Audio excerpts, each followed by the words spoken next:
Hello and welcome to the Moinus Gate podcast. I am Matt Moody, joined by DJ Mitchell to cover the what is it? Oh, February 7th NHL Daily Fantasy Slate. DJ, how you doing? How'd Wednesday go for you? And you ready for this 14 game monstrosity on hand? Wednesday in general was pretty good. Didn't play any DFS, but I did get a pretty nice payout on Tuesday night. Was in first place for a while in the $8. Ended up bringing home what 550, not 5,000, 550 bucks. So not going to complain. It was a really good Tuesday. Others I'll say. also got some money. Pretty happy overall, and I'm excited for Thursday. How about you? Yeah, I mean that was a fun sweat you had there to close out the Tuesday slate. Sorry about Mr. McDavid doing literally nothing. Edmonton as a whole did literally nothing.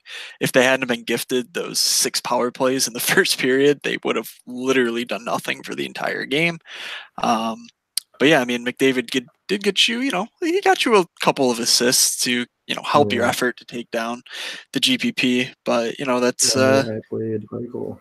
We'll keep going. Yeah, I know. Maybe we'll learn one day to not fade the world's greatest player, Jack Eichel. He put up 9.5 DK points. Clearly, just one of the best guys in the league, without a doubt. So, it is what it is, though. So, like I alluded to, we have a 14 game slate on Thursday, so let's not dilly dally around too much. So we do only have one team on a back to back, that being the Ottawa Senators. Travel from Toronto back home to take on the Anaheim Ducks. So, that's the classic. Well, that game's either 7-6 or just 1-0 snooze fest. But so the other 13 games that we have on the slate. Starting at 7, we have Carolina at Buffalo, Pittsburgh at Florida, the Islanders at New Jersey, LA at Philly, Colorado at Washington, Winnipeg at Montreal, Anaheim at Ottawa, Vegas at Detroit, St. Louis at Tampa, Dallas at Nashville, Edmonton, Minnesota, Vancouver at Chicago, San Jose at Calgary, and then finally Columbus at Arizona. Little fun fact, all of these games start before 9 o'clock, so there's no 10:30 sort of late hammer that we've kind of become accustomed to. I guess that was the same thing for Tuesday, wasn't it? So I guess all of the West Coast teams are traveling east, I suppose. Sure. Yeah. I mean, I don't think anything ended past like 11:30. Yeah. So I'm pretty sure that's right. That there was just no late games. So yeah, I mean, there's clearly a ton of spots on the slate. DJ, I feel like I just have to ask though. Anything stand out to you here? No, there's nothing. This is a boring slate with nothing to do. Just skip it. I would say, hold on, let me look. I mean, how priced up is Ottawa going to be versus Anaheim? Another Anaheim. Oh my God, Mark Stone is 5.3. Interesting. I don't know. I'm just there's so many options. Like it's not fair to be like, oh, this like. No, I think there's no sense in being like, well, I think ownership is going to be here. There's 14 games. Like every single player in the league, minus a handful. Are there any like superstars not playing? What 4 teams aren't playing? Do you know? Oh, well, 3 teams, but offhand, I'm pretty sure it's Toronto, Boston, Rangers. Boston. So yeah, so like just minus those teams, and you have every other player in the league. So yeah. I mean, just dive into the whole thing. Looking through some early Vegas lines, looking at about 11:30, or sorry, I don't even know what to call them. They're just Vegas lines. They're obviously not the Golden Knights lines. They're the odds, the money lines. So let's just call them money lines. The early money lines for this slate. Let's see. The largest favorites are Tampa, Philly. They're both about minus 200, as well as Minnesota. And yeah, those are pretty much the only, big favorites like that. The next tier is probably Washington, Nashville. So, there's certainly no minus 300s like we saw on Wednesday's slate with Toronto. But obviously, with ownership much, much more spread out across the board, this really is sort of a pick your spots sort of slate. So, I think the best way to do that is to, maybe while you're listening, even to check out the sim. It should be live on the site at, in the morning. There might not be every single like line change update sort of thing. That's why I'd usually tend to run it like between 5:30 and 6 on most slates to kind of, get all the Fantasy Labs updates to the lines and power play units that they usually do and really get you like a fuller picture of what exactly the Sims has to say about each individual play. But that'll certainly help us sort things out, looking at things like expected goals trends, whatever. Like, that's probably just going to be the name of the game here, because clearly there are just too many spots to play everything, to talk about everything. So let's just start at the center position. Anything macro level you want to talk about on the slate? Just have fun. We're all here trying to have fun. So that's all on a macro level. That's all. That's it's very, very good life advice. If you're not having fun doing it, just by all means, don't force yourself. So anyway, I guess a couple of injury notes before we dive into the slate. Mikko Koivu is out for the season. He tore his ACL for Minnesota, so obviously terrible news there. He's an awesome shutdown center. So look for like Victor Rask or Charlie Coyle to take over the second line center role, and with that cascading effect to probably hamper Minnesota's defense some. Jeff Carter's day to day. And then on defense, we have Byfuglien returning to the lineup, and Erik Karlsson seems like he will be out. Josh Morrissey is a game time decision, as is Dylan Larkin. So see if we get more clarity on those before, puck drop. Edler remains out, and I'm pretty sure that's like the big names that are on the shelf, with Taylor Hall obviously still not having taken the ice, and neither has Evgeny Malkin. So yeah, I'm pretty sure that's everything kind of, super important. Check your goalies, et cetera, et cetera. Let's start at the center position, DJ. One big note here is that Sidney Crosby has a new line mate. So taking on the Florida Panthers, Sidney Crosby will be playing with Jake Gensel and Nick Bjugstad. Obvious revenge narrative spot there. So with that in mind, looking at these top tier centers, does any of them like stand out to you as far as shots go or matchup or anything like that? So like anyone above 7K will probably say it's a pretty large range. Yep. Anyone stand out? It's kind of like the obvious. They're all good plays, but who's the guy to get kind of, I think, who's the best in the situation? I think, Crosby's going to be, I think, somewhat popular, but again, like, I wouldn't worry at all about ownership. He's been getting huge minutes with Malkin out. Did you say Malkin's definitely out? Or do you not know? He's like not even started practicing yet. So there's like almost he didn't practice. I saw that. Yeah, so there's almost no chance that like he's with the team. I'm pretty sure, but I don't find it very likely. That's what I read. I read he's with the team, so I was kind of like, there's no way he's gonna play. Like, right? But that's pretty fair. So, Crosby's gonna. Can you hear me okay? Yep. So McDavid has a pretty dud of a game. He had the 2 assists, so he had 4 points. Not a big, you're not going to cry about it like I did because I didn't win 3K instead of whatever. But anyways, but I guess Minnesota without Koivu kind of matching against him, like I wouldn't mind going back to that. The problem is I think the Crosby Bjugstad could be really, really good. I don't know, but we don't know power play, correct? For Pittsburgh? Yeah. I would imagine it remains the same. We don't have like strict confirmation on it, but I'm pretty sure these lines will only hold for 5-on-5. And knowing Pittsburgh, they sometimes run lines in practice and then switch it up like prior to the game. So that was mentioned as a possibility. I don't find that super likely given the narrative around Bjugstad as well. Like I'm pretty sure they'll at least try it for the beginning of the game. But we'll see what happens. So really interesting, I think, a point on McDavid is that like he didn't have a single shot on goal against Chicago, but he did have 7 shot attempts. This continues a very strong run of shot attempts from Mr. McDavid. Like he's not really a super low floor player in my estimation. I think it obviously sucks. What happened yesterday when 1 point Couple of could them have would have gone on goal. right, like 2 shots on goal would have literally gotten you, 4 figures of difference in payout. But that's kind of the Oh, no, life of top heavy Ryan, yeah. GPPs.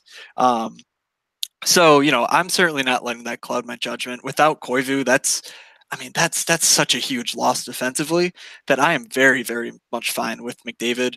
I'm not looking at these Tampa guys. St. Louis has literally been a world-beating team. At this point, I'm just staying the hell away from targeting them. And on such a huge slate, I'm just not paying these sort of prices. So I guess the 2 guys that I would play up here are Crosby and McDavid, with Eichel obviously being there. But I might actually prefer McKinnon. McKinnon's very, very good. He could be a little bit overlooked, and Washington is just bleeding shots against on a regular basis. So look for McKinnon to have a pretty good game. But let's move on down the list, unless you have anything super hot to say. No, nothing too All right. spicy. I All right. agree. Just like David, Crosby, McKinnon, probably my top. Nothing against Eichel, and really nothing against anyone in particular. Yeah, I will say I'm leaning Crosby at this point. But I think this full line stack for Crosby just makes most sense of like all the full lines on this slate. So, or like with these guys up top because of how cheap it is and how affordable. So going a little bit cheaper, these Philly guys, Philly has a very nice matchup at home against the LA Kings. Giroux and Couturier are both 6,400. Couturier has actually been, the I guess red hot sort of player that Giroux hasn't necessarily been lately. I think I still side Giroux here, but clearly, I think these guys are kind of the class of like this general range. The matchup's perfect. LA just bad. They've lost Muzzin now, so I'm not really that afraid of any sort of matchup. And Giroux just always has the puck on the power play, so I think he's just a little bit too cheap for what it is. Philly obviously on a 8-game winning streak at this point. They're still not even. They're kind of like within shouting distance of the playoffs, which is hilarious. But yeah, I mean Philly's playing super well. LA not. So, what are your thoughts on Philly or any of these other 6K ish centers? I totally agree with the whole Philly take. Yeah, up here it's interesting. We don't know about Larkin playing. I don't really think he's like a strong play by any means, but if he's out, I do think that kind of boosts Vegas a bit in general. Yep. No, you're right. Yep. Anyone above 6, I think honestly, looking at that Florida side, I really am thinking about like game stacking this a bit. I'm not afraid to go against Pittsburgh, especially because Malkin's probably not going to play. That diminishes their upside a bit. Well, I don't know if it diminishes them. It's hard to say because like Malkin, I don't know if he's really a high pace driver. Right. So actually, one of the very interesting things about Evgeny Malkin is that like even though he's like super talented, like the numbers, I mean, at least the Corsi attempts, I'm pretty sure when you like weight it for like threat, he's a bit more high action. But like as far as Corsi attempts go, he's actually a relatively low event player when he's on the ice. Whereas Crosby's a bit more high event, low danger plays against. It could just be like a factor of who Gino's played with in certain spurts of time or whatever. But that's something that I, would always notice. I think it was a couple seasons ago now that like Malkin had just such super low numbers relative to Crosby defensively. So, no Malkin, I think, does boost the matchup for Florida in a pretty significant way.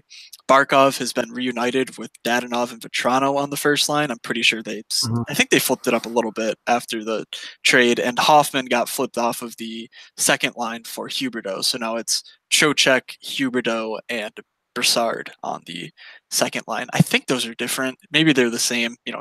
If they are, don't shoot the messenger. But just know that those are the top. That's the top 6 for Florida. And you mentioned they're a pretty solid play there. Yeah, Eric Stahl. Yeah, Eric Stahl and his friends. He's playing with Zucker and Granlund. Against this Edmonton team, clearly no problem with that stack. They're together at 5-5 and on the power play. I'm pretty sure they'll see at least 20 minutes, filling in for some of that Koivu time on ice, and just they're pretty solid. Stahl is a very good play, and then Zucker and Granlund are both pretty inexpensive. So I do like that full stack. I think I'll mention it later if it makes my top 2, but I'm pretty sure it's at least in my top 5 on this slate. So looking to some of these mid-tier centers, let's just pick a couple guys to stand out. Mentioned Carter's day-to-day. Other than that, there's not really too much slate-defining news here. So any thoughts on like 5K-ish? I mean, I think just at 5K and below with Stastny and Carlson. Yeah. I think it's super interesting. I don't really have a problem going back to New Jersey 1 against Dallas. New Jersey made a couple moves today. One of them was Cody McLeod. No, oh my God, Nashville. Yeah, what did I just say? You said New Jersey. New Jersey made one of the moves. Yes, Nashville all made good. Two of, McLeod came from the Rangers. Yeah, they got Boyle from New Jersey. Yes. Yes. But both came from the East Coast. The East Coast made moves. Nashville made moves as well. So yeah, I don't really think that's going to affect anyone on Nashville 1, and I'm not afraid to target Dallas a little bit. So Johansson is okay, but I almost feel like Trocheck's a little bit superior at 200 more, and then dropping down to the Stastny, Carlson. Those are probably my favorites. Yeah, right Evan Asiu, I think could be interesting. He's been getting a pretty decent role as of late, but I don't know if he's like anything to go crazy about. Yeah, I like Johansson when he's like 5K or below. I think 5,600 is actually a little bit expensive for him. I think if I'm targeting Nashville, I'm actually just going to go Forsberg. Arvidsson at 73 also does not really interest me that much. So maybe that's just a reason for me to fade that line entirely, because they are obviously high upside, but I don't think they pack the sort of floor that I'm looking for as sky high expensive as they are at this point. They're not Colorado 1 expensive, but they're fairly expensive relative to what I think their floor is. And so with so many options, I think I'm kind of just looking the other way there. But that is a line that in any sort of tournament is just very high upside. So you mentioned, I think, William Karlsson lastly. Vegas has a very nice matchup with Detroit, playing with Marchessault and Zykov at 5-on-5. That line, very inexpensive. Karlsson and Marchessault featured on the power play, with Zykov being at minimum salary. I like that line a whole lot as well, especially if Larkin does not play. Larkin drives a lot of play for the Red Wings, and without him, I just don't see them replacing him in any sort of viable way. And then I think a name that we just have to keep in mind on this slate at 4,500 is Derek Stepan. He's been just lights out for Arizona. Looking at his last 10 games, I mean, his game logs are just ridiculous. He's got 37 shots on goal, 10 block shots, averaging almost 20 minutes a night.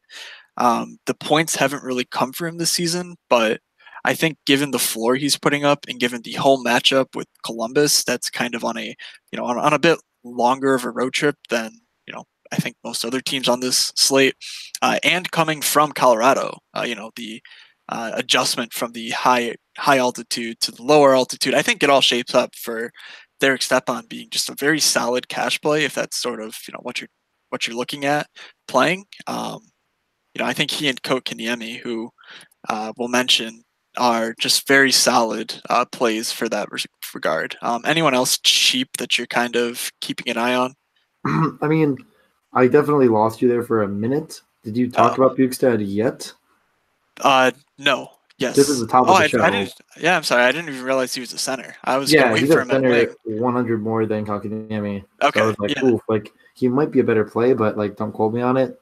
Yep. No, you're right. He's a very, very good play. Definitely better than Kotkaniemi. Maybe a bit lower floor than Stepan, but yeah, you can mention him if you want. I think we just both did collectively. Yeah. But he's with Crosby. He's line 1. I know Bobby Boom is going to be like revenge narrative. Talk about a revenge narrative.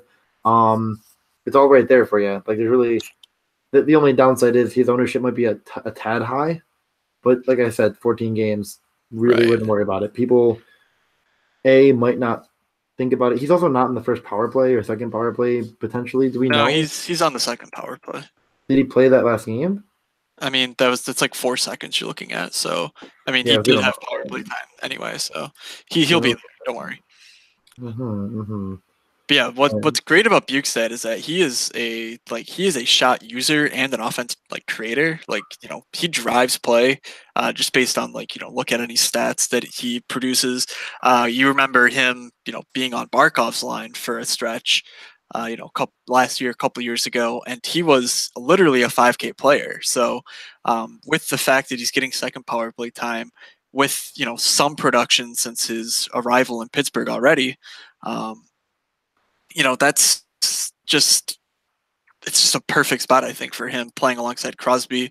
We'll see if it works, but I'm more than willing to take the shot at it for 3,800. So he probably vaults up to the top of center considerations. That's probably on me. I didn't I didn't actually realize he was center eligible. I just assumed he was a wing. But you I, mean, are I didn't know until I saw it. Like I right. wasn't like I was like that had any divine knowledge. Yeah. Okay, so anyone cheap. I mean, the matchup with Tampa is not great, but Oscar Sundqvist just continues to produce. He puts up floor numbers night in, night out. He's on a 4-game point streak now, which is nice to see, but certainly not necessary at his price. So getting 16, 17 minutes a night, 3,300. St. Louis is just crushing. So pretty good with that play if you decide to make it. Okay. Matt, how are your running shoes doing as of late? I, I think you can outrun me at this point. Like, Yeah. you're well practiced. Could probably run a marathon. But what you thinking? So we're talking 2.7. We're Oh, talking Adrian Kempe. oh, Uh, what four points in his last two games? Two look at seven. that. Yeah, look Power at play that. two. Yeah. Shooting 7 shots on goal and 4 points. Total fantasy points is what 14.5 in the past two games Yeah. at 2.7. So if you like running, taking a nice get your running shoes on and chase those points, you want to chase them down. You missed out on them last time. Don't miss again. Go chase them down. I think Adrian Kempe is fine. If you fell into this price range, there is really no one else. So yeah. Yeah, I mean, for sure. Kempe's not the worst when it comes to like taking shots either. Like, a cool little feature. I think you need to be a subscriber to the HockeyViz site, but if you don't want to pull up, iCourse per 60 stats and type in everyone's name, if you go to HockeyViz, they have like a player card on the player search, like search someone's name, and it pops up like the percentage of team shots they take while they're on the ice. And Adrian Kempe takes 20% of the shots while he's on the ice. For reference, a guy like Ovechkin takes roughly in the neighborhood of, I think it's about 30. Let me just pull this up so I'm not lying. But it's a pretty good benchmark. Yeah, it's about 30, 35 for OV. And then some of the elite guys are like 28, 29. So 20% is a very acceptable number, especially for as cheap as he is. So, that I'm totally fine with that, especially if you don't quite have, the money to get up to guys like Sundqvist or Bukestad. So, let's move over into the wing position. At the top, we have Patty Kane coming he's still going bonkers. 24 points in his last 10 games. I think if you stretch it out longer, he's like, even let's see, 12 games, 28 points. Yeah, like he's just on a ridiculous run right now, doing absolutely everything. He's at home against this Vancouver team without Alex Edler. I, I, you just play him. I don't really know what else to say at this point. He is so involved in everything this team's doing. They've actually played pretty well lately, which is downright shocking. They've won 5 straight. So they're still sniffing around. I mean, teams like Minnesota and Anaheim are kind of rolling over, playing dead. Chicago, they still have something to play for. They're certainly not going to make the playoffs unless they go on a Philly like 8-game win streak. But they're doing just enough to hang around, and so I think that means Kane's time on ice, Kane's offensive usage numbers should stay as high as they are. And in this matchup, I mean, it's just a perfect spot in my opinion. Like they're minus 150 favorites in a 6.5 over under game. The spot is perfect here for Patty Kane in my opinion. But anyone else at top of center that you think kind of takes him, maybe could beat him out for your lineup consideration?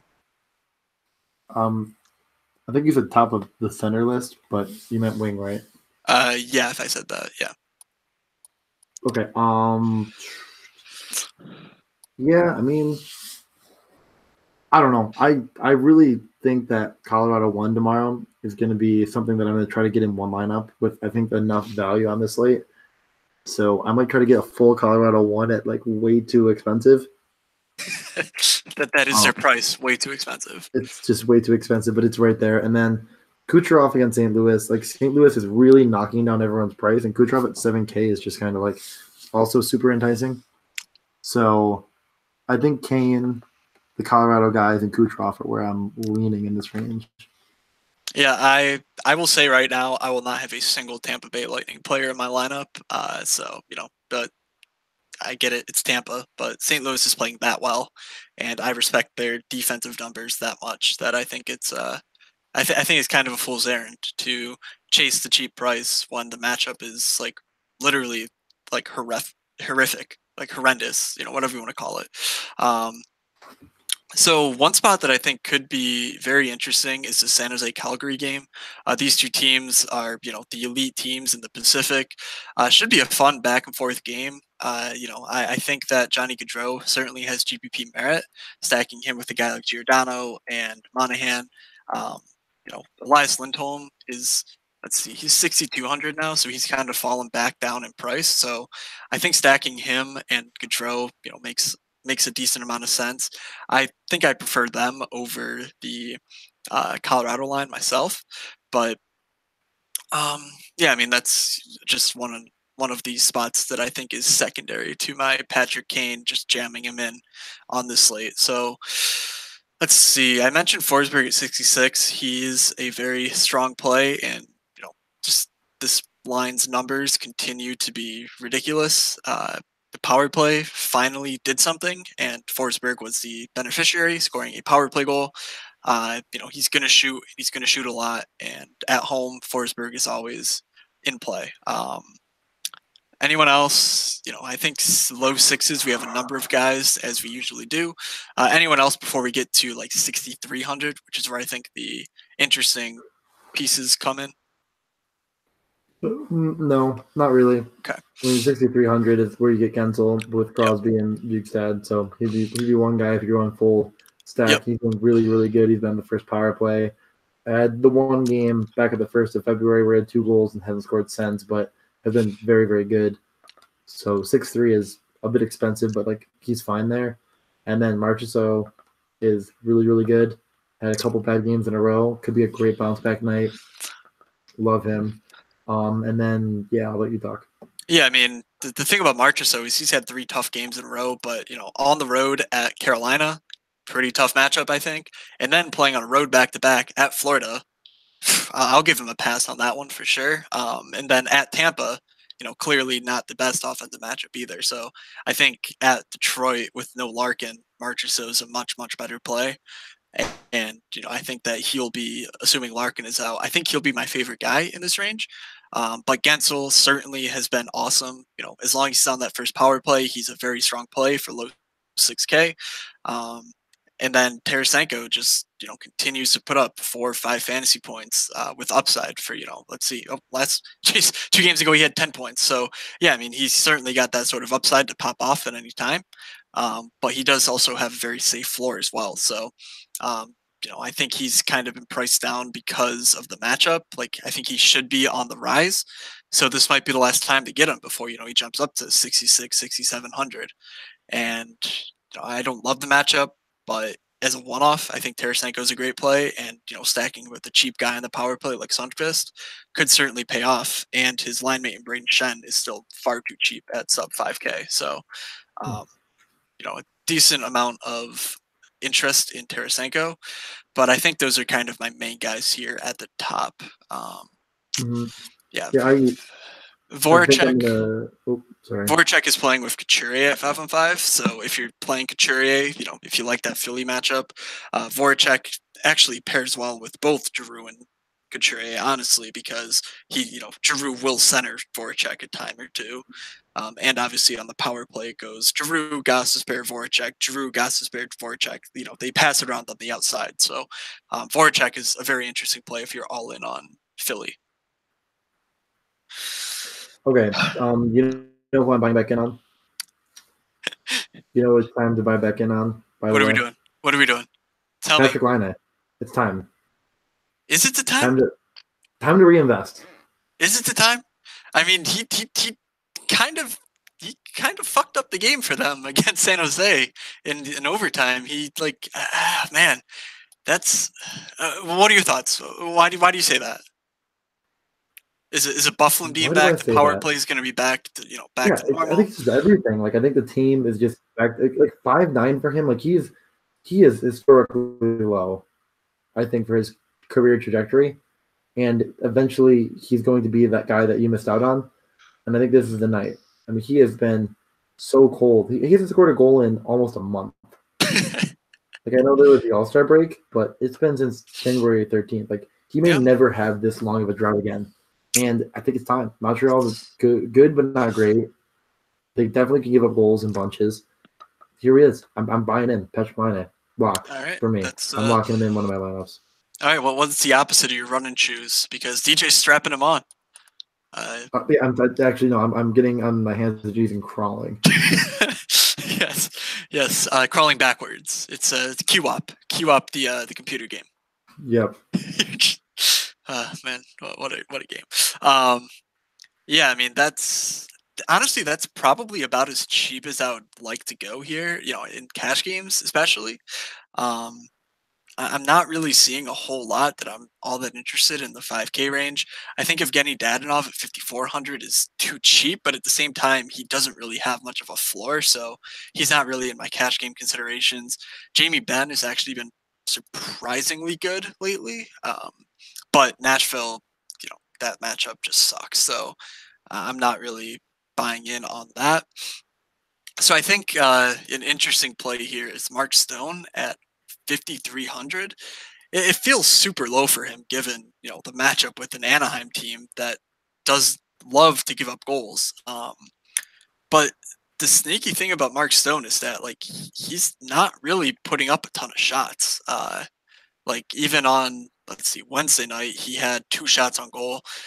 So looking at his game logs, I mean the shots just haven't been there for him. So I mean, what are your thoughts on his super duper low price? He's still a point a game player with let's see on the season he's a good bit over 2 shots per game. So what are your thoughts on Mark Stone? Is he on your short list for such a huge slate given the matchup, even on a back to back? Yeah, I just think his price is just too low with the amount of minutes he gets and how good he actually is. I mean, Anaheim is really bad right now.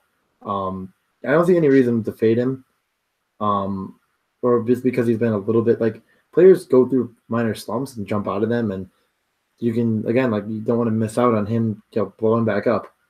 So yeah, I think he's definitely a very high consideration. If I'm in this price range, I'm going to go with him 100% of the time. Like if I have 5-3, like I'm jamming him in. So I mean, Dadonov Okay. 100 more is also a pretty solid play, I think.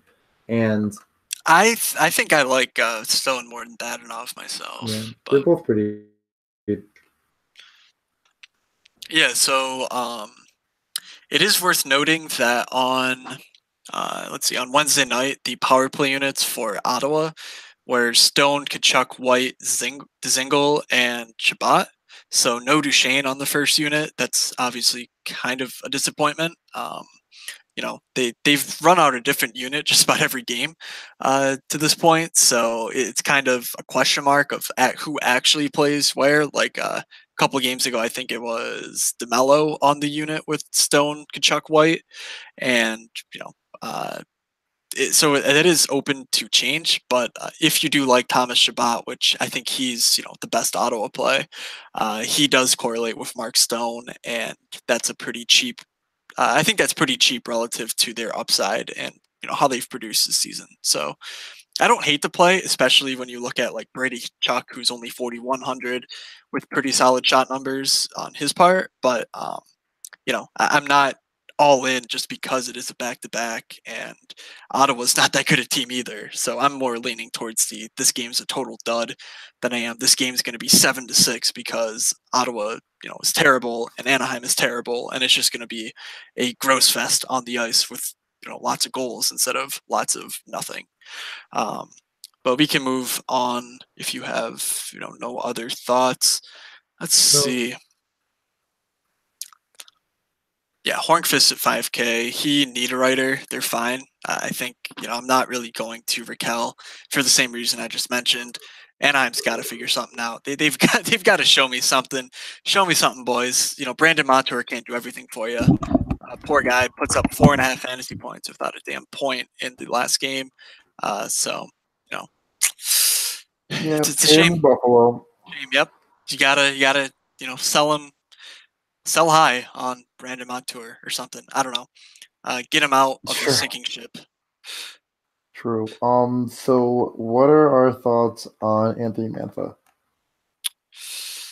I mean, he's certainly not Kind of someone boring that I time. was. Yeah, he was not something that I was strongly considering. Yeah, that is interesting. He's picked up 20 minutes last game with no Larkin. That seems decent. He's a pretty solid player himself. Just trying to find when did they? Oh, they last played on the 2nd. Yeah, okay. They ran 11-7 in that game, which That could be is it. yeah, which yeah, I think that strikes me as a pretty good reason for that being the case. Yeah, led the team in ice time, first power play. I'm fine with it. He's not a guy that I think is going to get you like 6 shots on goal or anything. So it's not like I'm like, oh my god, like this guy's a must play. But I think for the price, he's okay. But I just don't really want to target Vegas. And Um, that's pretty fair. I mean, yeah, yeah, I think a kind of a similar player in my estimation is Clayton Keller. Maybe even a little more talented. Uh, he definitely showed out against Dallas, against Nashville. Road back to back, not great, but they're back at home. I mentioned liking the matchup on the Arizona side against a Columbus team that's pretty tired. Keller and Stepan do correlate on the power play. I don't believe at 5-on-5, although given their losses, they could be switching that. They could be switching that up a little bit. But Clayton Keller's a pretty reliable shot generator. He's going to be relied upon for the offensive looks. So I like him for sub 5K in this matchup. Let's see. Any yeah. news that's relevant here? I know. There's so much news in general. It's hard to Yeah, like I know. sort through. There's Yeah, so much. Like it's gonna be impossible for us to get every single line like in our head at yeah. once. I mean, Bjorkstrand's still at 4-3. He was with Panarin. 3-4, right? Yeah, 3-4. Oh, three Okay. four. That's it. Yeah, Yo, I yeah. am tired, dude. It is midnight. Wow. Okay, 3-4. All right, I'm going to bed. Um, I am losing it right now. I'm literally like scrolling through, not even like picking up on players' names. Okay, Boy, that's the reality. imagine not going to bed after midnight every single night. Dude, I do it every Well, no, I mean that's like my life. I never go to bed before midnight. I know. I'm Um, still doing laundry and I'm tired. poor I boy, should probably go change it over. poor boy. All right. Brian Boyle's 4,300. Jeez. Yeah, no thanks. Kajula finally did stuff. Yeah, Kajula is he's crushing it. No power play time for him, but I think you can always correlate him with a guy like Patrick Kane. But my caution there is that if you play Kajula and Patty Kane could literally go for 12 points and Kajula could get a 0. Like I'm not making that up. I think that actually happened against Washington. Yeah, against Washington, Kajula literally put up a 0 when Kane and Tays, his line mates, I think each had over 10 fantasy points. That's just sort of the what you get into when you're not on a power play unit. Kane will float around the lineup. Kajula will not be out there all the time with Patrick Kane. So I'm not really okay with saying, all right, I have Kajula. now I have my Kane exposure covered. Let's move on. I think this is a situation where you kind of have to play Kane himself or maybe Taze, but Taze is not really that interesting to me personally. But Okay, like two more guys that come to mind. Jason Pominville is with Eichel and Skinner, first line. He did not play power play one. He played no I don't power think play he was time. on either unit. Yeah. So that's the big downfall to him. And at the same price, it's kind of like him or do you play who I just said a second ago, Bjorkstrand. I don't know, it's kind of tough. And then Zikov is still a really good play at minimum salary. Yes. I played him. He had 5 shots on goal and a goal, minimum salary. Didn't bump him up. Yeah, Consider that. his minutes are also very high, so that's pretty solid, I think. You wanna you wanna vamp for a minute while I change my laundry? Yeah, I can cover that. So against Very, very gonna fall asleep as soon as we're done with this and not change it over. So okay, I'll be back. all right, so against the Blue Jackets, Colorado ran Colin Wilson on the first power play. They did go with McKinnon, Branton, and Landeskog, who hilariously were a -3 in that game. The line was on the ice for 1 goal, gave up 4. So you might even see McKinnon play with Wilson at 5-on-5 again. But this is the situation with JT Comfort. It's like, if Wilson's on the first power play for this cheap, I'm going to keep playing him until he's expensive enough to, uh, not warrant just an auto play for 3,300. There are other options on this particular slate, of course, but I think he's one of the names that stands out to me. And then on Edmonton's side, I think you can expect Tyretti to be, getting some McDavid exposure. Um, he's always a possibility to go for 4 or 5 fantasy points given that matchup, and if he gets super lucky, picks up a goal and an assist or something, could get you in the neighborhood of 6 to 7. But power play is 2 time for him is relatively secure, etc. So Tyretti, I think, is as long as he's this cheap, once he gets into the 4K range, I think that's where you kind of tend to jump off. But yeah, I mean there's a few of the cheaper wings that we can look at with obvious. I obviously sign off on Zykov entirely.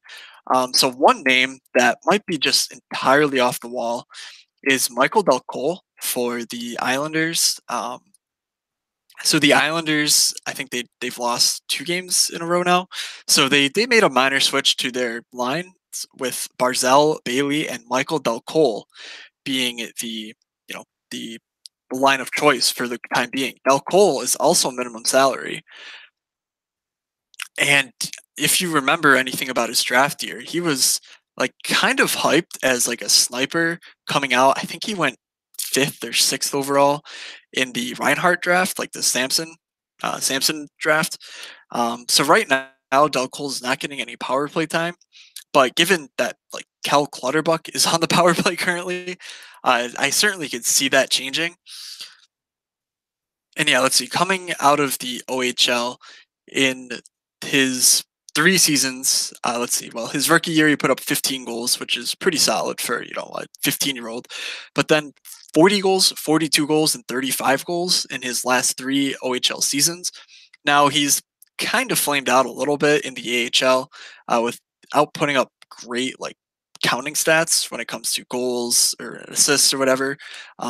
He's certainly going to be a guy who's more of a, um, who I think he's more of a goal scorer than he is an actual point accumulator. But this year he did show some signs of life. He has about 2.5 shots per game in the AHL, and he's a point a game player with 16 goals in 29 games. So he's got like a 6 shot. I think he's got a very nice skill set offensively.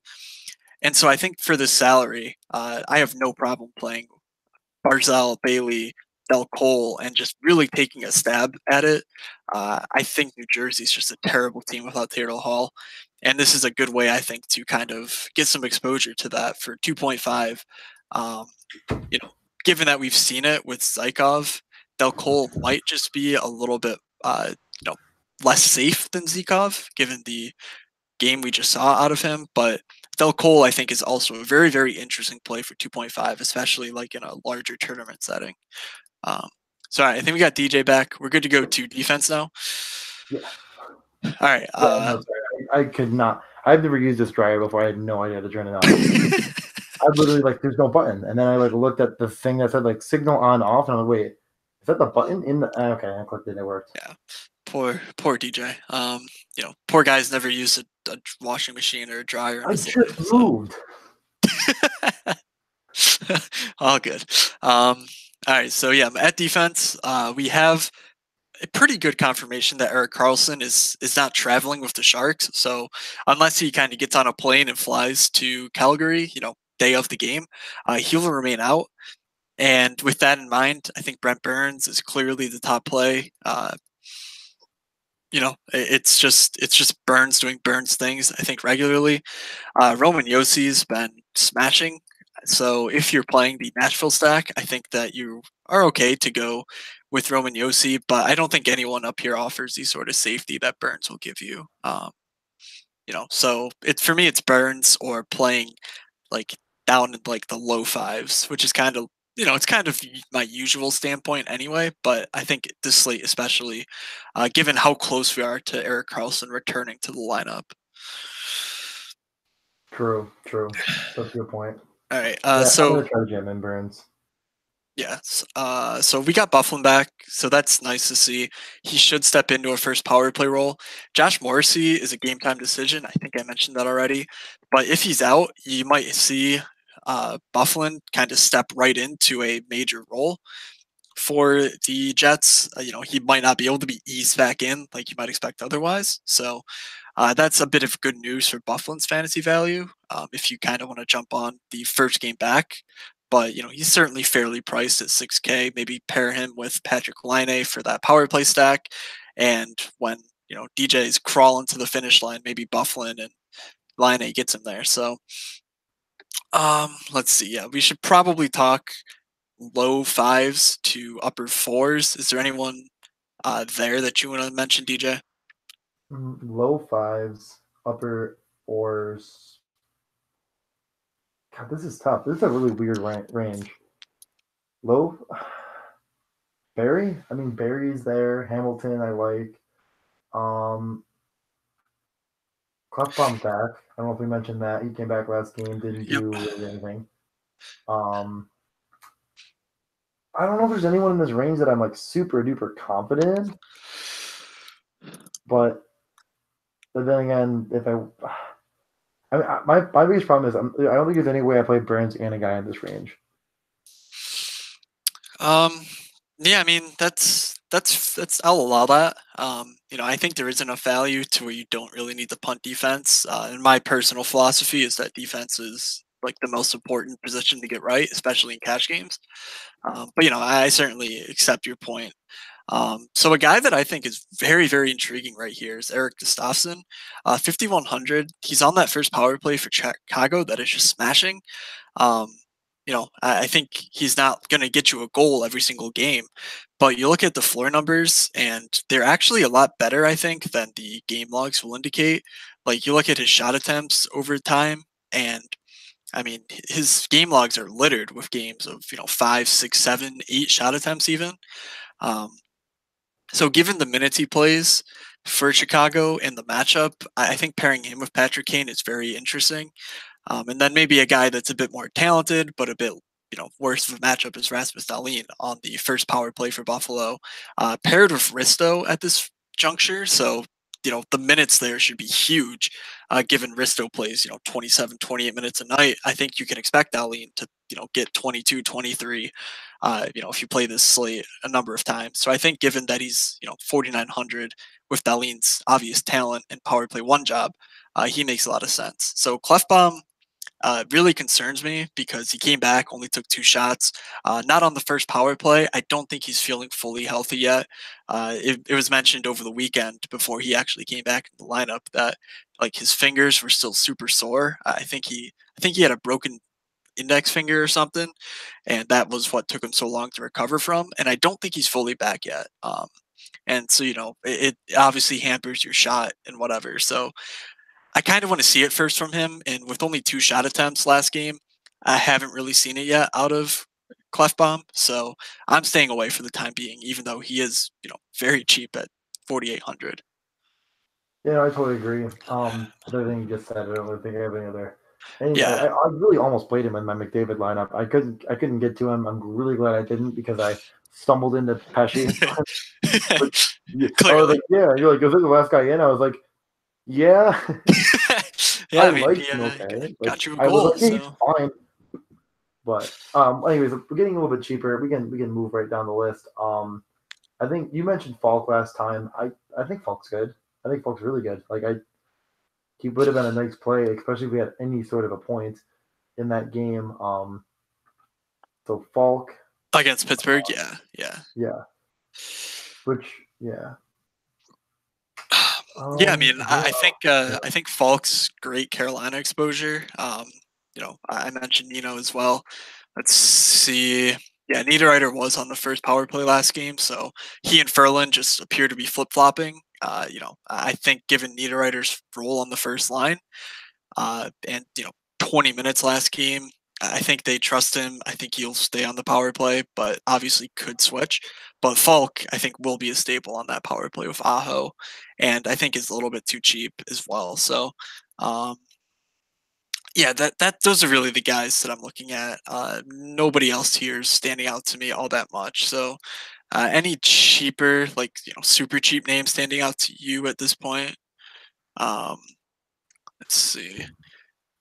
The sim has some time for Hannafin. I think that's a really interesting play, 3,300. I want to see if Rasmus Anderson's on that second power play. I'm pretty sure he is. Yeah, Rasmus Anderson's been on the. So assuming that Travis Hamonic is out of the lineup, which I think is likely. Let's check and make sure on that. So he's basically a game time decision. We should learn in morning skate. But if Hamannik does not play, Rasmus Anderson saw 22 minutes in his last game and power play 2 time. I actually like that a bit more than Hannafin. But given my affinity for that matchup in that game overall, I could see Rasmus Anderson being a great punt for 2.7. So keep an eye on the Travis Hamonic news there for his viability. Let's see. Anyone else that you're seeing? No, not really. I mean, no one that jumps off the page. Yeah. There's no one that's like whatever. I feel like there's no point like in scrolling through these like they're cheap. If you think they have a good shot plus block ratio and Yep. you want to bet on them scoring, go ahead. Yeah. Like So they're obviously not going to do it that often. yeah. So I will mention Chikrin is on IR for Arizona, which opens up a decent offensive defenseman role to fill.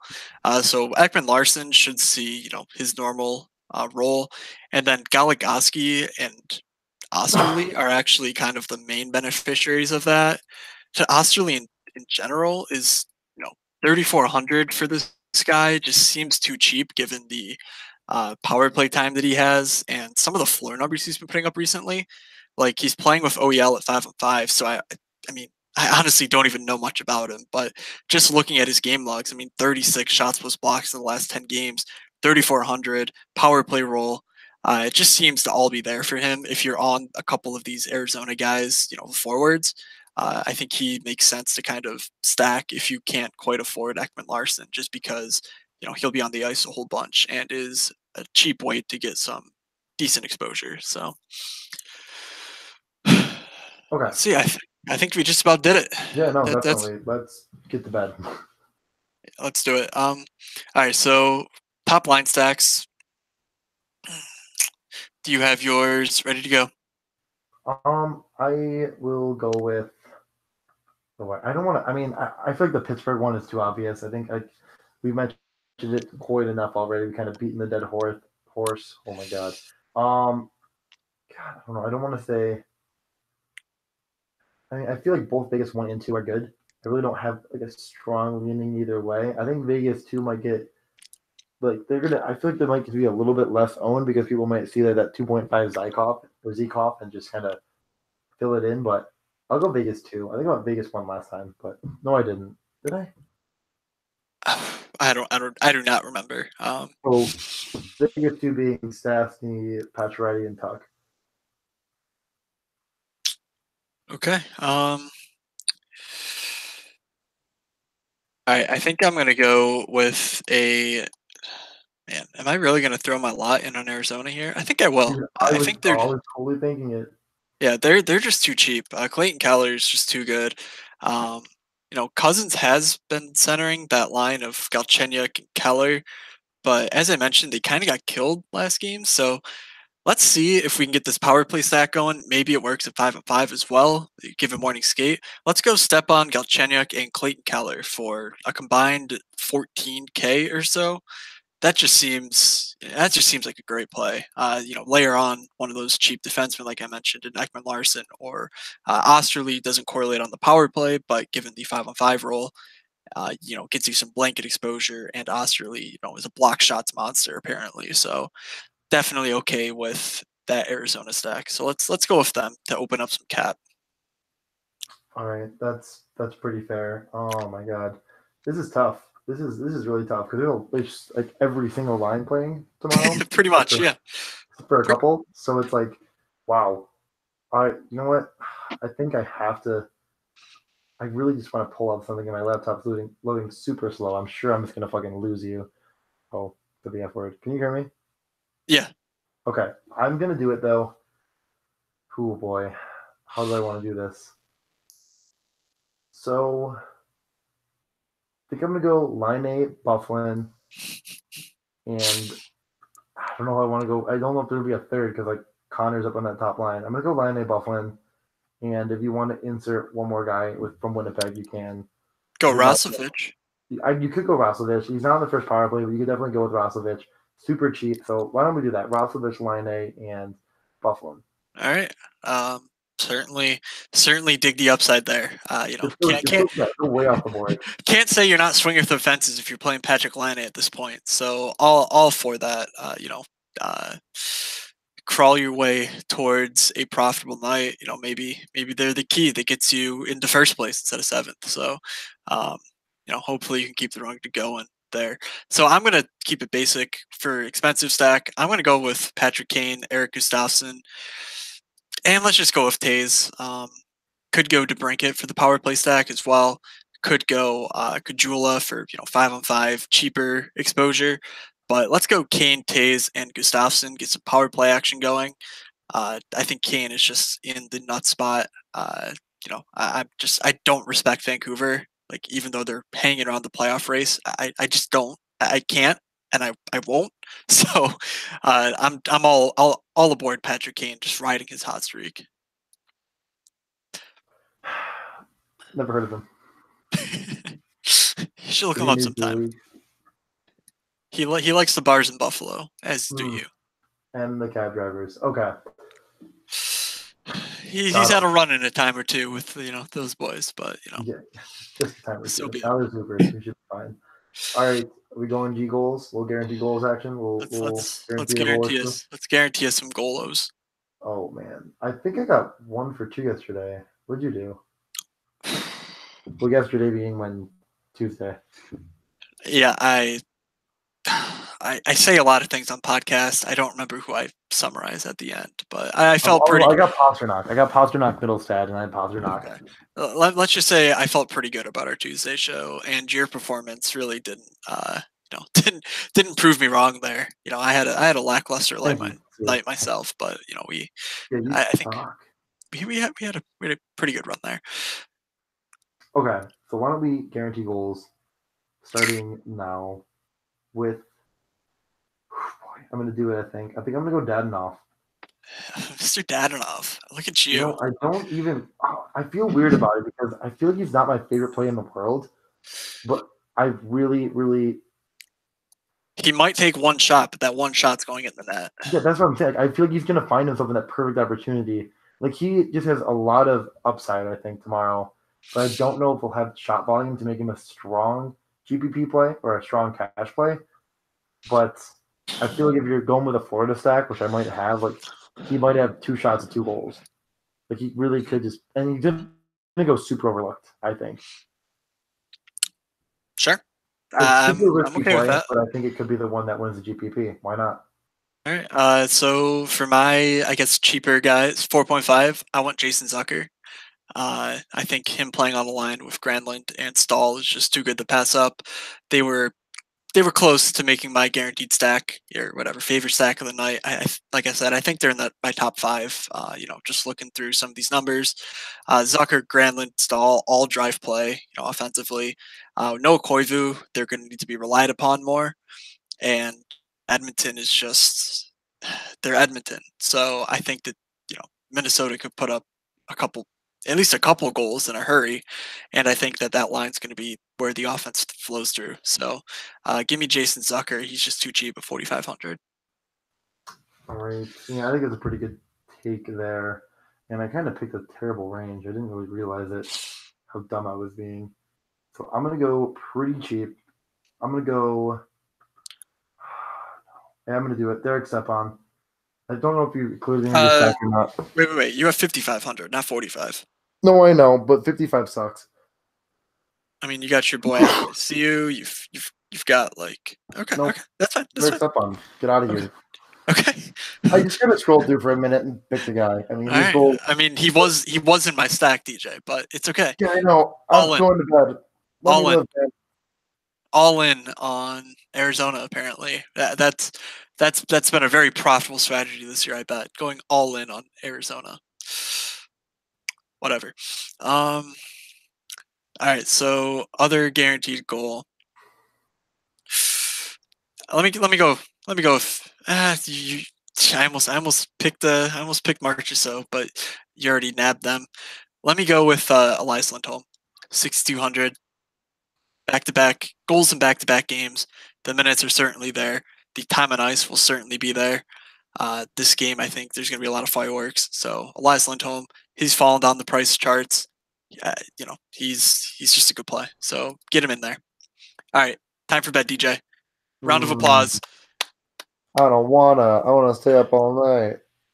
All right, DJ's hit his runner's high. So here's another 2 hours on this slate upcoming.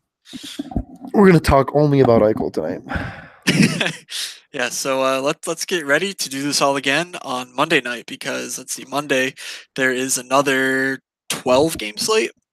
So the NHL doing us no favors in terms of balanced slates where you get 6 games, 7 games, 2 games, 7, 8 games, whatever. It's just 2-13, 2-11, 2-14. It's just kind of ridiculous. So thank you to the NHL for being the worst at all times.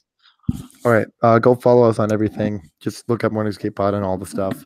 Don't follow our very good accounts for losers.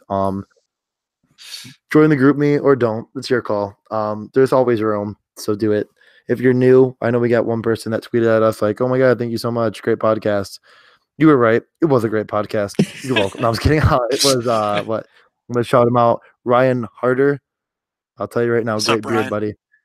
So, huge fan. Obviously, day one, he's just like, you know what? I'm joining in, and I love this to death. Get in the group me. Why not? You busy? Probably not. Get in on in there. Doesn't matter what team you like. We make fun of all of them. Bonus content. Me and Travis will certainly fight over something in the group. Yeah, every time. Thursday. I get made fun of a lot. It's hilarious. Oh yeah, it's great. Sometimes I drink and I'll make some little cute messages to everyone, and sometimes I drink. Good one. And you'll never miss a goal thanks to Jimmy. Wait, what? Oh, you'll never miss a goal. That's a great point. If you think you might oh man, I might miss a goal. He's like red zone, but via text. Yes. Like if Tecmo Bowl was if you got your score updates via Tecmo Bowl, that's Jimmy. Sure. All right. Let's throw it back to when I was -1. So while you're doing all that, go buy a shirt, please. Don't not buy it. Don't be that guy that doesn't buy one. Look good, feel good. I've worn it out in public, and I've gotten a lot of looks. A lot of just, oh my god, wow, that guy. Oof. So proud of you. Yeah. It could have been because I was naked on the bottom half, but who knows? Anything else?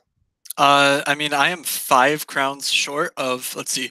I have 69,415 crowns. So I'm looking for a 5 crown reward that I can get, or a $5 game, so I can screenshot it and be 69,420 crowns, and then just quit DraftKings entirely because that would just be the pinnacle. That is the pinnacle. Matt is gonna go back to middle school tomorrow. I'm gonna hang up this call. Also, Matt, new Big Mouth on the 8th, so on Friday. So get ready for that. Are we binging it when you come down? It's only one episode. Oh, It's a special. oh, So I'm probably not gonna save it, but we're gonna watch it anyways because I know you're all not gonna right. watch it till I get there. Alrighty. So, looking forward to that. Looking forward to this monster slate ahead of us as well. So, check out the sim, morningskeypod.com/the-sim. From Doug, from DJ, from myself, heavy slate, everybody, and we will see ya.